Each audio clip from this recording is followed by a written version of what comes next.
Hey my curlies, I hope you're having a fantastic day. Today I'm going to be showing you what my hair looks like when there is no product in it at all. I got a request sent by message asking if I could show what my hair looks like after it has been washed, because the lovely lady who sent me the message said that she thinks we have similar hair types and she's having a little problem with her hair. So she wanted to see what my hair looks like without any product in it. So my hair has been freshly washed. It's still really damp. As you can tell, my shirt is wet, and I just put it up to keep it off my clothes for a bit.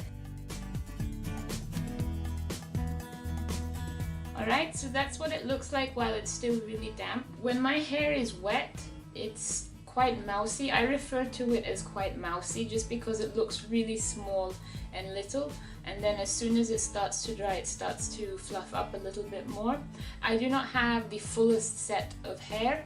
I've seen a lot of videos with ladies with just gorgeous big amount of hair, and I do not have a big amount of hair. Since I've gone natural, I don't think I have ever left my hair without moisturizing it after I've washed it. And as you can see, it's already starting to frizz up. In order to find out how to take care of my hair as well as the products that would work best for my hair, I had to first identify sort of what are the characteristics of my hair, how my hair is composed.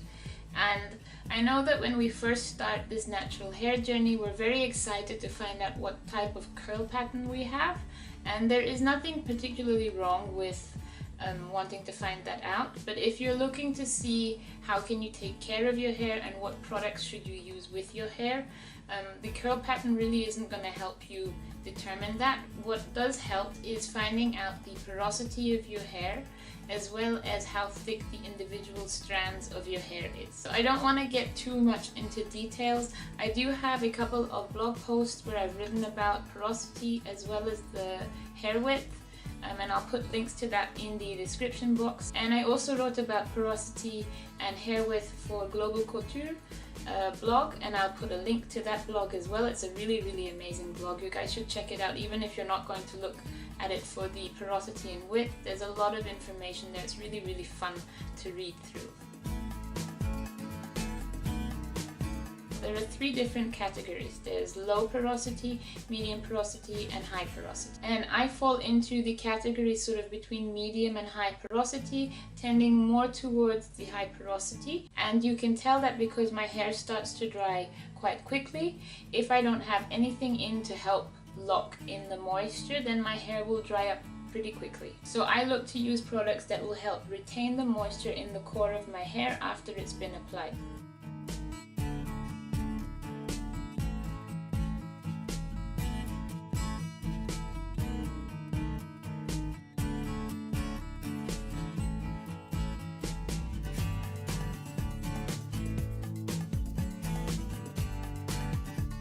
Now the next part that really helps as well is hair width, and that basically just talks about how thick the individual strand of your hair is. Okay, so this is one strand of hair.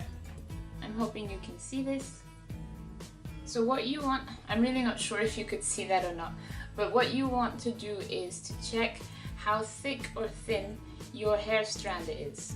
And for both of these you can do tests to help determine what your hair porosity is and the width of your hair. Now for the porosity test, what you want to do is take a strand of shed hair after you have cleaned your hair. So once you've shampooed or whatever it is that you do to cleanse your hair, take one strand of shed hair that has no product on it, and then you want to drop it into a glass of lukewarm water. Just drop it on the top of the water, and then after 2 minutes go back and check whether the hair is still floating at the top of the water, whether it sinks sort of to the very bottom of the glass, or whether it's hovering in the middle.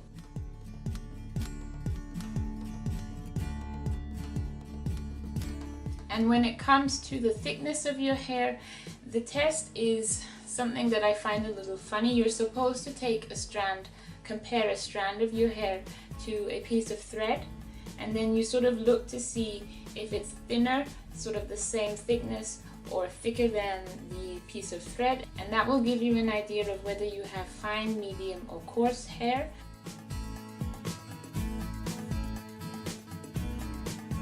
Now for me, I have quite fine hair. When I use products on my hair, if I use too much of a certain product, it'll just weigh my hair down. And even if it's a good thing, you know, something like a whip butter, if I use too much of it, it definitely ends up making my hair look weighed down and greasy. I'm really not a very big fan of categorizing my curls, just because I have different curl patterns everywhere. There is no one uniform type of curl that I have. The back of my hair is where I have the loosest curl pattern, and I'll show you guys again once it's dry. But this is sort of where I have the loosest curls. At the center of my hair, this is where I have the tightest curl pattern.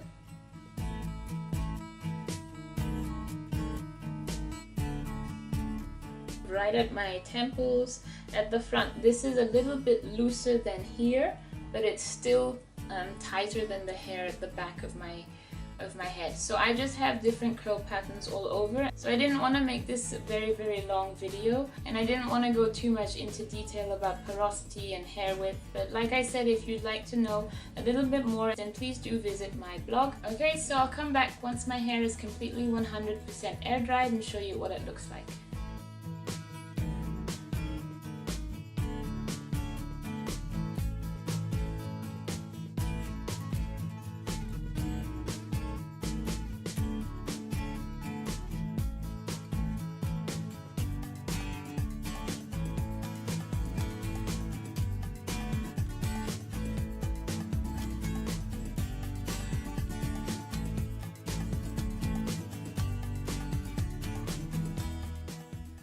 So it's been 2.5 hours and my hair is completely air dried, and as you can tell, there is quite a bit of a difference between when my hair was wet and now. Like I said, I do have really mousy looking hair, or I look like a wet cat when my hair is wet, and then as it dries it gets bigger. So this is the section that I had showed before when my hair was damp, and it looks like this when it's dry. And the center of my hair has the tightest curl pattern. I actually was expecting it to look a little bigger, just because I don't have any product in it. And I like how it looks, it's only that I don't like how it feels. It feels like it's dry, like it needs some sort of moisture put back into it. And I also get the feeling that if I don't put any moisture back in, I'm going to end up with tangles. So I'm going to re-moisturize my hair, or wet it and then apply moisture, seal it, and then I'm good to go. So what I will do is I'll probably take some photos of what it looks like now and then compare it to what it looks like when I do moisturize it and seal it. I apologize if this video is really long. I just didn't want to make a video where I say this is what my hair looks like and this is what I do without explaining why I do it. So if it's long, I apologize.